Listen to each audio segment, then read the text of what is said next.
Queridos hermanos, iniciamos la lección divina de este día lunes 25 de julio, lunes de la 17ª semana del tiempo ordinario, en que celebramos la fiesta de Santiago Apóstol. Por la señal de la Santa Cruz de nuestros enemigos, líbranos, Señor Dios nuestro, en el nombre del Padre, y del Hijo, y del Espíritu Santo. Amén. Señor mío y Dios mío, creo firmemente que estás aquí, que me ves, que me oyes. Te adoro con profunda reverencia, te pido perdón de mis pecados y gracia para hacer con fruto este tiempo de lección divina.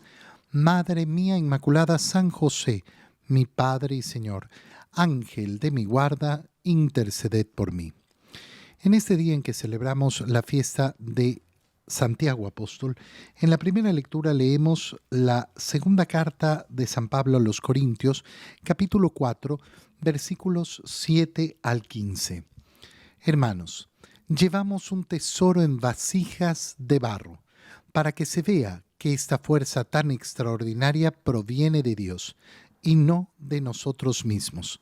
Por eso sufrimos toda clase de pruebas, pero no nos angustiamos. Nos abruman las preocupaciones, pero no nos desesperamos. Nos vemos perseguidos, pero no desamparados, derribados, pero no vencidos. Llevamos siempre y por todas partes la muerte de Jesús en nuestro cuerpo, para que en este mismo cuerpo se manifieste también la vida de Jesús. Nuestra vida es un continuo estar expuestos a la muerte por causa de Jesús, para que también la vida de Jesús se manifieste en nuestra carne mortal, de modo que la muerte actúa en nosotros y en ustedes la vida. Y como poseemos el mismo espíritu de fe que se expresa en aquel texto de la Escritura, creo, por eso hablo, también nosotros creemos y por eso hablamos, sabiendo que aquel que resucitó a Jesús nos resucitará también a nosotros con Jesús y nos colocará a su lado con ustedes. Y todo esto es para bien de ustedes, de manera que al extenderse la gracia a más y más personas, se multiplique la acción de gracias para gloria de Dios. Palabra de Dios. La carta de San Pablo a los Corintios que estamos leyendo en este día de la fiesta de Santiago Apóstol empieza diciendo una frase que es verdaderamente preciosa. Llevamos un tesoro en vasijas de barro.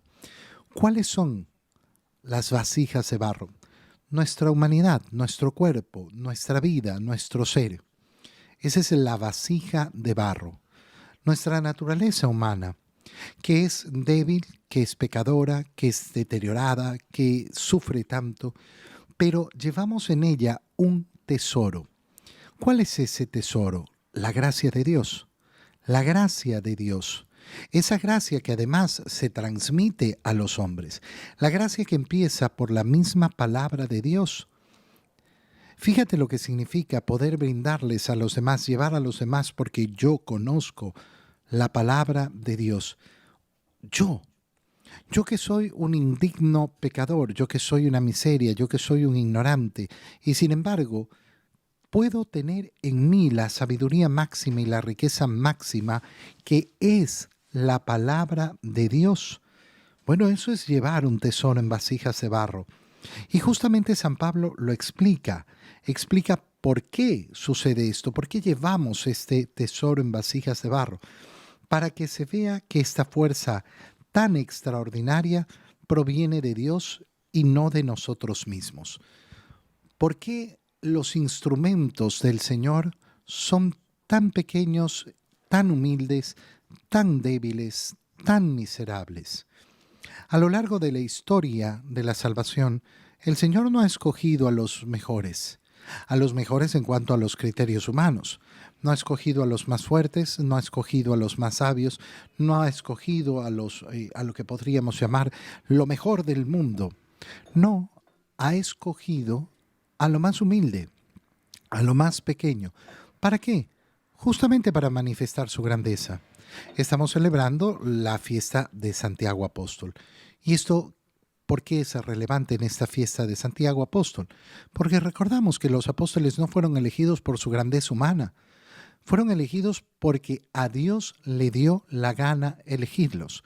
Y de hecho, más bien fueron elegidos justamente por su inferioridad humana, por ser considerados como nadie importante en el mundo. Y sin embargo, estos apóstoles que no valían nada, transformaron el mundo. Lo transformaron verdadera y profundamente. No hay una transformación en el mundo más grande que el cristianismo. No existe una transformación en el mundo más grande que el cristianismo. Y cuando analizamos el origen del cristianismo, ¿con qué nos tomamos? Con unos instrumentos miserables escogidos por el Señor. Y entonces San Pablo continúa y explica, por eso sufrimos toda clase de pruebas. No significa que aquel que sigue al Señor y aquel que está revestido de gracia, aquel que puede efectivamente proclamar la palabra de Dios, que puede celebrar los sacramentos, que puede celebrar la Santa Misa, que puede perdonar los pecados a otros hombres, va a estar exento de pruebas. No, las sufrimos y en toda clase, toda clase. ¿Qué es lo que ocurre cuando yo llevo la gracia? No que no voy a tener pruebas, pero si sé caminar en la gracia del Señor, en cambio, no nos angustiamos. Esa es una manifestación de llevar verdaderamente la gracia de Dios. No angustiarse, no perder la calma, no perder la paz. Pero es que mira lo que tengo que soportar. Sí, y lo soportaré. Estoicamente, con fortaleza, con paciencia, con resignación en muchos casos. No voy a dejar que la angustia me domine. Nos abruman las preocupaciones. No significa que aquel que camina el camino del Señor, aquel que decide dejarse iluminar por el Evangelio, no va a tener preocupaciones, ¿no? Las preocupaciones van a ser diarias. Todos los días tenemos preocupaciones, pero no nos desesperamos. ¿Pero y qué va a pasar? No sabemos qué va a pasar. No sé qué va a pasar mañana. No tengo idea. Tal vez no me despierte mañana.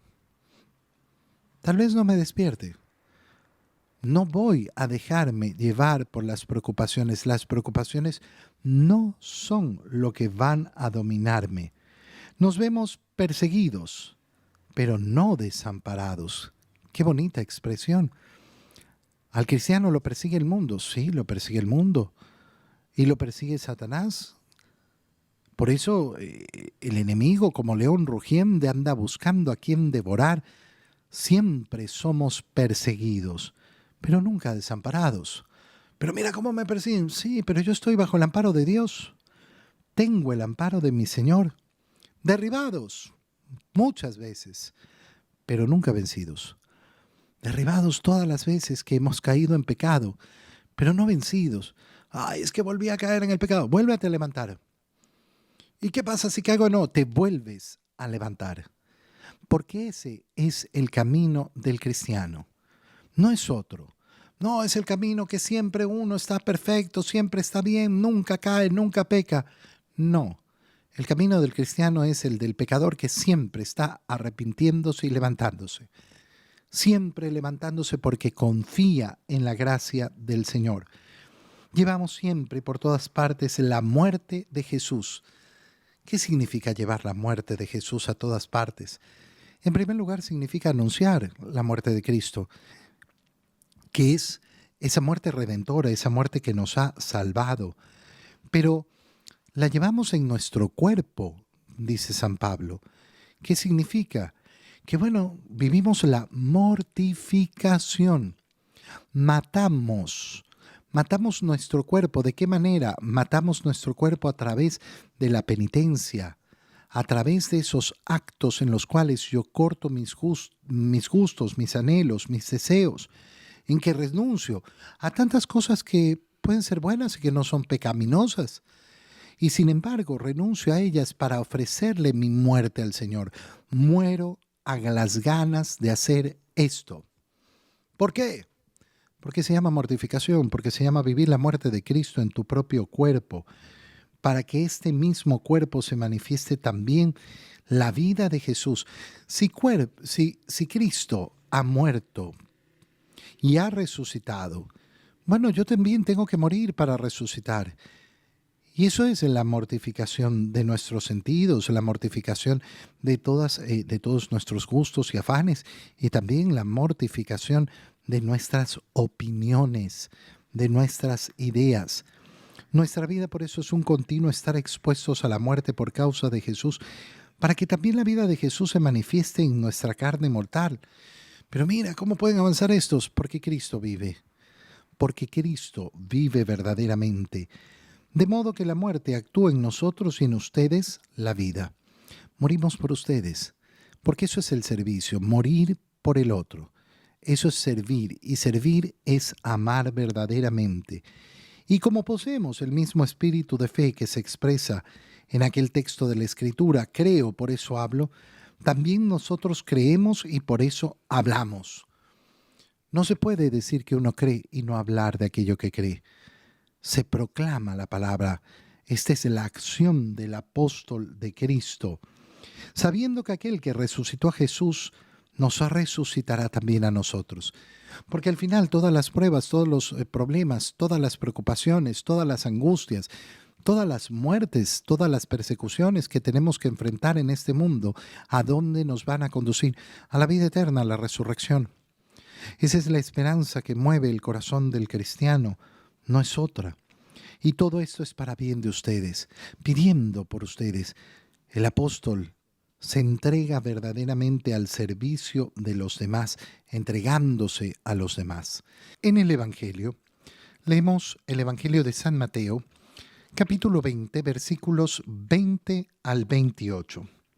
En aquel tiempo se acercó a Jesús la madre de los hijos de Zebedeo junto con ellos y se postró para hacerle una petición. Él le preguntó, ¿qué deseas? Ella respondió, concédeme que estos dos hijos míos se sienten uno a tu derecha y el otro a tu izquierda en tu reino. Pero Jesús replicó, no saben ustedes lo que piden. ¿Podrán beber el cáliz que yo he de beber? Ellos contestaron, sí podemos. Y él les dijo, beberán mi cáliz, pero eso de sentarse a mi derecha o a mi izquierda, no me toca a mí concederlo. Es para quien mi Padre lo tiene reservado.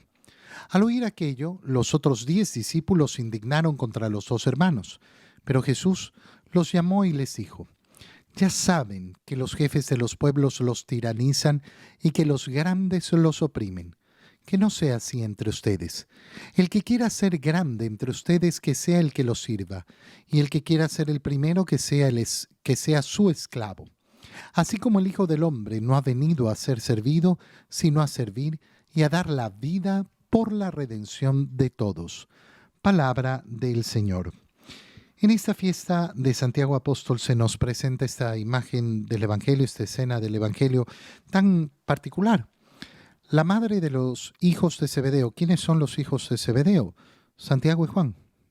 Santiago y Juan, ese que estamos justamente celebrando el día de hoy, patrono de tantas ciudades, patrono de la ciudad de Guayaquil. Y entonces se acerca esta madre de estos dos discípulos del Señor que forman parte del grupo de los 12. Es decir, que ya a estas alturas se sabe perfectamente que son parte de ese grupo más selecto, más elegido, más cercano del Señor. Se postra delante de Jesús. Cada vez que vemos en el Evangelio a una persona postrarse delante de Jesús, es precioso. Es precioso porque sabemos que efectivamente delante del Señor tenemos que postrarnos. Cuidado, cuidado, alguno de ustedes tiene esa idea tan tonta, ¿no? No, yo no necesito arrodillarme, y no se arrodilla nunca, ni en la misa, ni en el momento de la consagración. No porque tiene mal las rodillas, sino porque no tiene un corazón capaz de postrarse delante del Señor. Ah, eso no es importante, es sumamente importante, sumamente importante. Un alma se postra junto con el cuerpo. Que toda rodilla se doble ante el nombre de Jesús, en el cielo, en la tierra y en los abismos. Yo soy de aquellos que doblo rodilla delante de mi Señor. Actitud entonces de la madre de los hijos de Zebedeo, bella, preciosa, y Jesús, delante de este acto, la atiende. ¿Qué quieres? ¿Qué es lo que deseas?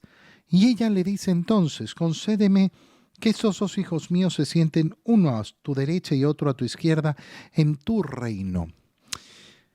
Una madre puede pedir lo que sea, no, porque las madres son así, ¿no? Y entonces por más que esté desubicada, pide, no, es que yo quiero asegurar el puesto de mis hijos. Hay que tener siempre mucho cuidado, ¿no? Mucho cuidado en primer lugar, porque ¿cuál es el problema con la petición que está haciendo esta mujer? Ha sido tan imprudente que va a ocasionar un malestar entre los discípulos, porque ha querido poner a sus hijos por delante, no ha querido respetar lo que es natural, lo que es el orden establecido. No, ella ha querido saltarse, justificándose, es que estoy pidiendo por mis hijos. Sí, claro, estás pidiendo por tus hijos, pero prudencia, prudencia. No porque estás pidiendo por tus hijos significa que puedes hacer cualquier cosa. Uno actúa con prudencia, abre los ojos y se da cuenta de las cosas. Jesús se lo hace saber inmediatamente. No saben ustedes lo que piden. Ella piensa que está pidiendo algo maravilloso, pero el Señor lo que le está diciendo es, mira, lo que estás pidiendo tiene una consecuencia. Y es muy bonito pedir, pero hay que darse cuenta de las consecuencias de aquello que estás pidiendo. ¿Podrán beber el cáliz que yo voy a beber? Y ellos, no la mamá, ellos contestan sí, podremos, beberemos de ese cáliz. Y el Señor entonces les dice, muy bien, beberán mi cáliz. Pero eso de sentarse a mi derecha o a mi izquierda no está a mí concederlo, no me toca a mí. Es para quien mi Padre lo tiene reservado. El Señor no le está diciendo a ellos dos que no se van a sentar a su derecha o a su izquierda. Les está diciendo que eso lo va a entregar el Padre, que le están pidiendo algo que no le toca a Él concederlo. ¿Y cómo no le toca a Él concederlo?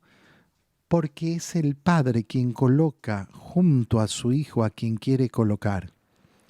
Porque es el Padre el que coloca junto a su Hijo a aquellos que han seguido el camino del Hijo para convertirse a la imagen del Hijo.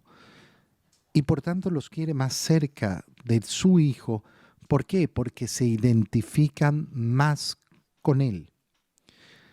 El camino del cristiano es identificarnos con Cristo, imitar a Cristo, ser otros Cristos, de tal manera que el Padre no vea en nosotros sino a su propio Hijo. Eso es lo que queremos. Ese es el camino anhelado por el cristiano. Entonces el Señor les está diciendo esto. Al oír esto, se produce entonces el altercado, porque los otros 10 discípulos se indignaron contra los dos hermanos. ¿Tenían derecho a indignarse? No tenían derecho a indignarse. Entonces vemos las diferentes partes. La madre que comete una imprudencia debía haber pensado y haber medido. No tienes por qué estar pidiendo esto y peor delante de los otros. Puedes ocasionar un problema. Los hijos que tal vez debieron hacer algo para decir, no, esto es una cuestión de mi madre y no nos representa a nosotros. Y los discípulos, los otros 10, que se indignan. ¿Tienen razón para indignarse? No tienen razón para indignarse. ¿Por qué? Porque debieron comprender, oye, esto es algo que está pidiendo la mamá y se acabó. No pasa más allá de eso. Pero claro, viene la indignación porque ya están buscando el puesto, ya están buscando cuál va a estar al lado del Señor, cuál va a estar ocupando un puesto importante en su gobierno. No. Hay que indignarse de tantas cosas en esta vida. El pecado nos tiene que indignar. La falta de generosidad nos tiene que indignar. Las situaciones terribles que tienen que enfrentar tantos seres humanos en este mundo nos tienen que llenar de profunda indignación. De las muertes de personas por negligencia, por supuesto que me tienen que indignar. Yo tengo muchos motivos para indignarme y de hecho tengo que hacerlo. No me puedo conformar con el mal. Pero en este momento los discípulos no tienen ningún motivo para indignarse. Y por eso el Señor les explica, miren, ustedes ya saben que los jefes de los pueblos los tiranizan, que los grandes los oprimen. Así no es como tiene que funcionar la iglesia, porque la iglesia es una comunidad de hermanos en Cristo y por tanto todo tiene que ser a imagen de Cristo. Y entonces el que quiera ser grande, que sirva a los demás y que sirva a un nivel de ser esclavo de los demás. Qué precioso es comprender la profundidad de las palabras de Jesús. ¿Quién se engrandece? El que sirve a los demás. ¿Quién es más grande todavía? El que es esclavo de los demás. El que vive para los demás. El que vive dirigido a los demás. El que antepone a los otros para entregarse y amar y hacer siempre la voluntad de los otros buscando el bien de los otros. El que no vive para sí mismo. ¿Y sabes cómo vive esa persona? Libre. No, pero si es un esclavo, vive libre. Porque ese es el camino de la verdadera libertad. Aquel que no por obligación, no porque lo obligaron, no porque le dieron látigo, es esclavo, sino porque ha decidido desde lo más profundo de su libertad, desde lo más profundo de su corazón, dedicarse a servir a los demás, a imitación de Cristo, que no vino al mundo para ser servido, sino para servir. Te doy gracias, Dios mío, por los buenos propósitos, afectos e inspiraciones que me has comunicado en este tiempo de lección divina. Te pido ayuda para ponerlos por obra. Madre mía Inmaculada, San José, mi Padre y Señor, Ángel de mi guarda, interceded por mí. María, Madre de la Iglesia, ruega por nosotros. Queridos hermanos, que tengan todos una muy feliz fiesta de Santiago Apóstol.